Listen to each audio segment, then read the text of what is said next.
Since 2016, Vertica started the initiative to recognize, reward, and bring forward the women in design, women in architecture, women in sustainability, women in art, women in construction, women in engineering. And now we are proud to start the division of Vertica to document the progression of women in luxury. Brought to you in association with Surfaces Reporter magazine and telecast platform for architecture and design. In this series of Vertica Women in Luxury, we shall be talking to some of the top women in India and the world in the fields of luxury design. Recognizing and rewarding the deserving has been the core objective of Vertica and Ved Universe. As a start to the series, I shall be interacting with a vibrant and dynamic young woman with me in luxury design, Richa Bahl, who is the principal designer at Richa Bahl Design Studio, Mumbai.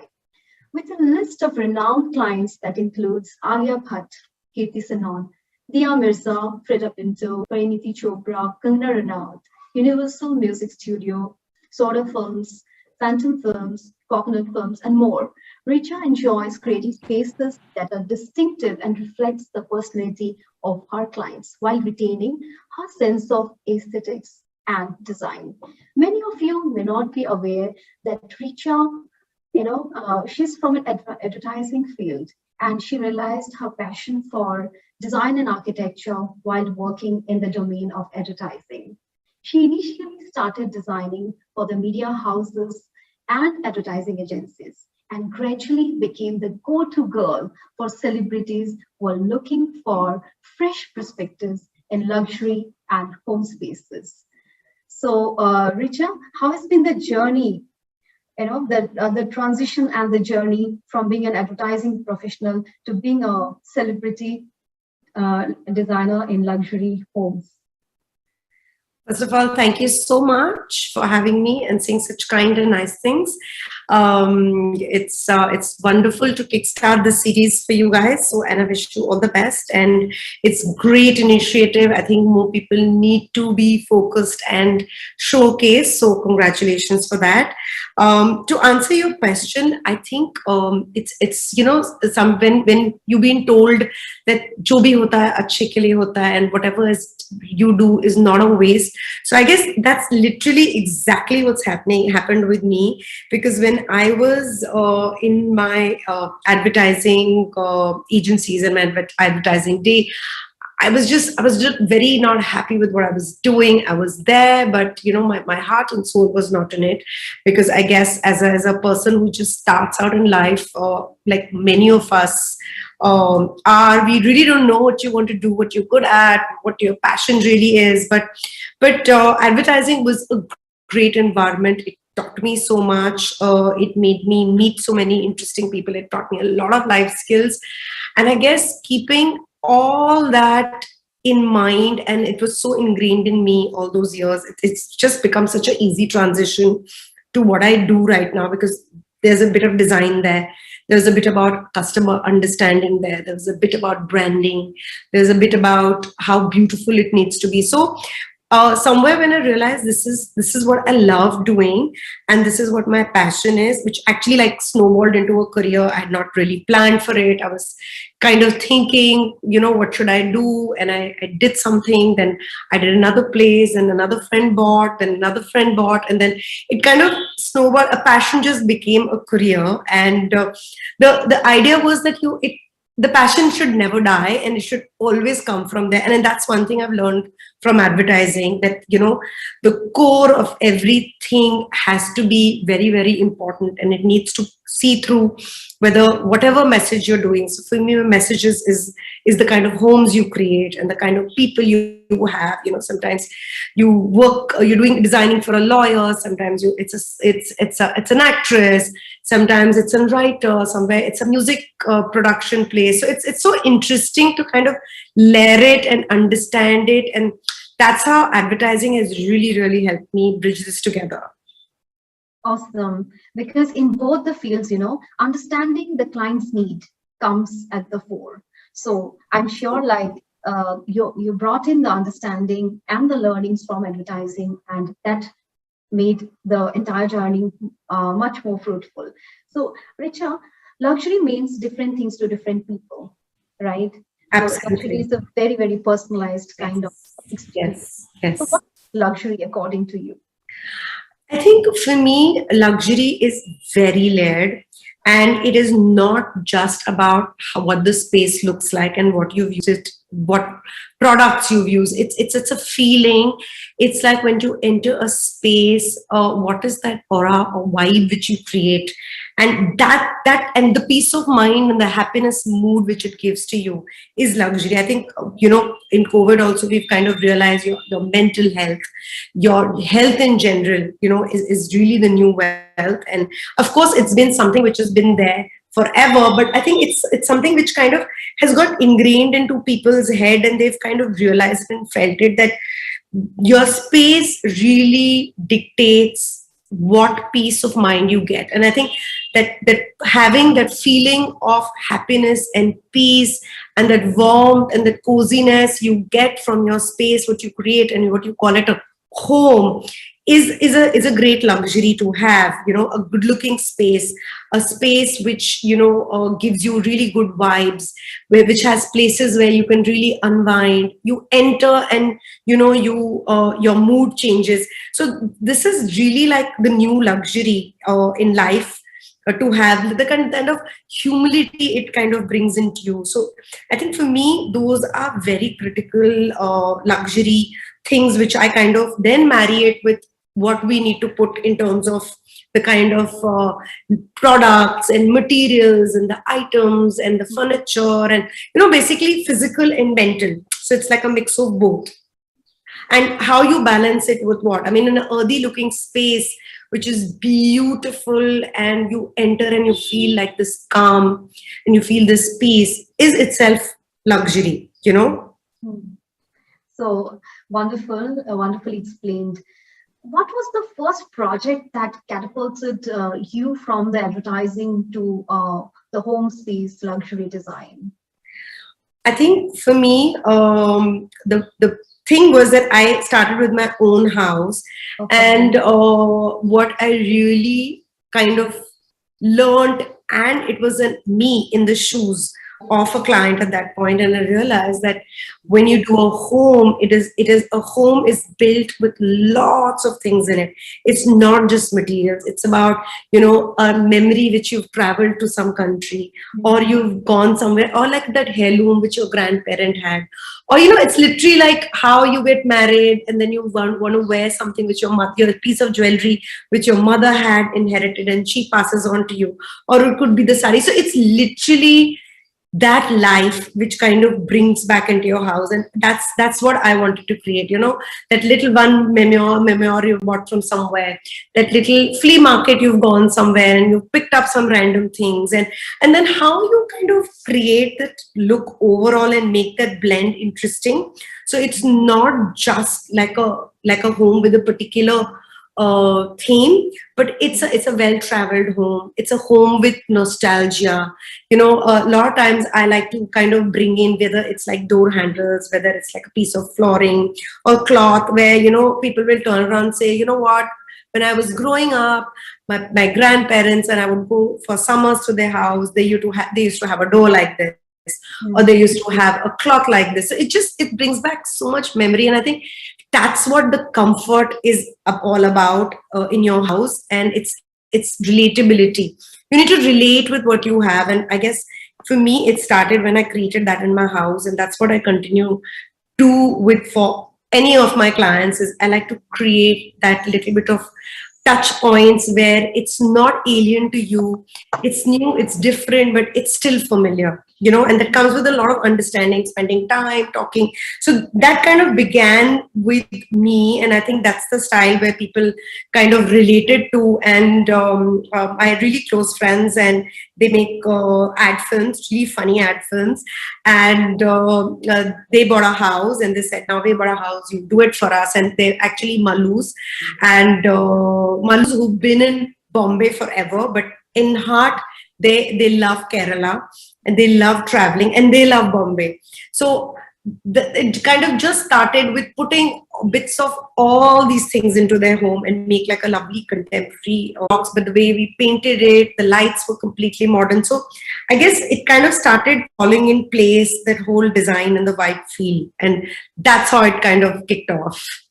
Okay, awesome. So what I can see, like it's like complete emotion into the life of your client, and then Yes. bringing in the stories, weaving them, yes, with Yes. their dreams, aspiration, memoirs, every bits and pieces that are very special to them, and that's how the luxury designs you are creating. Okay, that makes the whole thing more interesting. So Richa, if you have to tell me about your 4 to 5 significant projects. Which would be they and why? Sorry, products you said? No, projects. Projects. Oh God, very difficult to pick. Everyone has their own, like, like, but my favorite, of course, is my first project, which I did for these friends of mine who are from Kerala. The other recent project which I did is I did this beautiful building in Pali Hill in Bandra, and the whole brief of that project was it doesn't need to look materialistic. It needs to feel spiritual, and and it was basically a lot of greenery cut across the sea. So if you're standing at some point of the house, you could just see a lot of greenery and it hits the sea. So the whole inspiration also was that how do you kind of bind in those colors, the greens which you see, the little pop of those flowering trees, and then the blue of the water, sometimes green of the water. So that's actually been like a very favorite project of mine, and we had so much fun putting it all together and layering it with a lot of sustainable products. So we had like lots of banana fiber lights.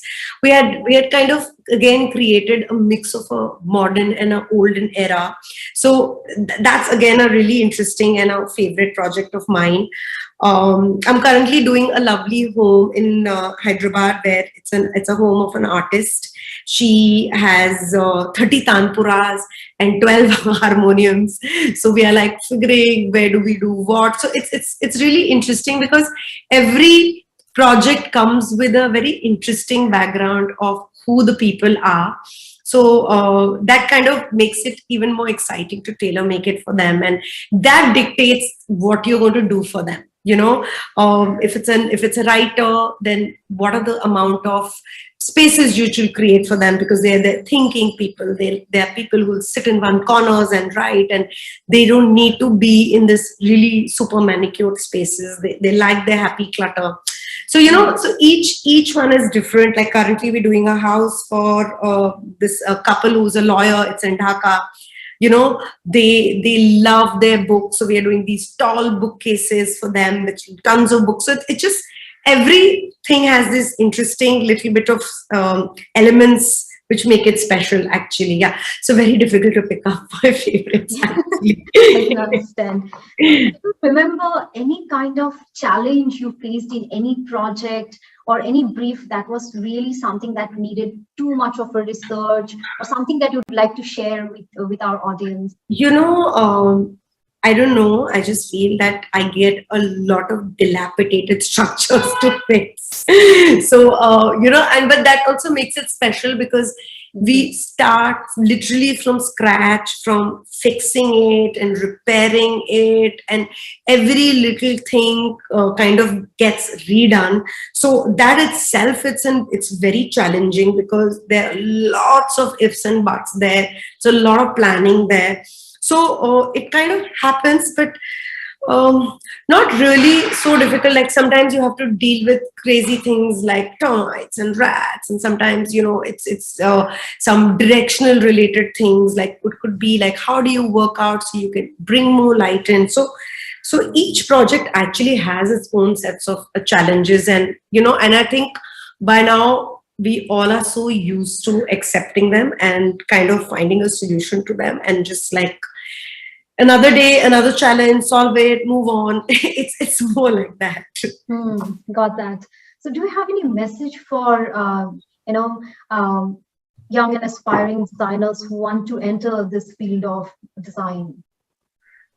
Yeah, I mean, I would just end this, I say this all the time, is like, please bring in a sensibility of why you want to be here and what are you going to bring on the table. And please avoid getting into a trend trap. Look at more as, and I just feel as Indians, what's happened is that we've really forgotten our roots and we are more following something which is so alien to us. So it's so much nicer to do something more familiar, explore in that, build on that, and really find, and your style could be modern for that matter, doesn't matter, but then really be passionate about what you are really all about. And it's very important to have that one thing which you bring on the table. And if you have that, then you'll stand out. Otherwise, you'll end up being like the rest, you know? Okay. Wonderful. So, Richa, what are you looking forward to? Are you getting into product design, lighting design, any kind of thing that you're looking forward to in your projects? Any kind of sustainability factor or anything that you are looking forward to? Yes. So actually, a lot of interesting things on the books, as and when can find time. So we squeeze out and do. We've just, as a studio, designed a new range of heritage tiles with a brand, and it's all inspired by Indian elements and Indian aesthetics. We are working on some rug ideas. We're working on some lights, which again are like a completely retro and today a combination of mix. But yes, the idea is to experiment and do materials which are going to be reusable and more sustainable. So it's all that R&D work is kind of happening. So hopefully soon, maybe like in the end of the year, we'll come up with something for sure. So keep us updated. Looks like very interesting things in the pipeline. Any message, for Surfaces Reporter and Vertica Women in Design for us? Just great initiative, and keep your head high, women, and keep working hard. And I'm anyways so proud of the fact that in this industry is full of such amazing, talented, vibrant, interesting, and women who are doing such different work. So it's already very commendable, and we just don't need to stop. We've just begun, long road ahead, and thank you, Vertica, for supporting this and doing this. And it's great because I think it's very important that we keep this rolling and going, and not it to be a once a while thing, but like a more regular thing. So it kind of then is more ingrained and it becomes a done thing rather than a one-off, So, but congratulations, and great. It's great to have the women support group. Thank you, Richa. Thank you so much. Thanks for being with us here today. And all the best from Vertica and Surfaces Reporter. We are organizing Vertica from 2nd to 4th of September 2022. And we have created this category of Women in Luxury, Design Awards for this year. So we are looking forward to this category. We are looking forward to this segment. And we are very proud to document the progression of women in luxury from today's session onward. Thank you so much, and looking forward to the next session. Thank you. Bye, everyone. Bye.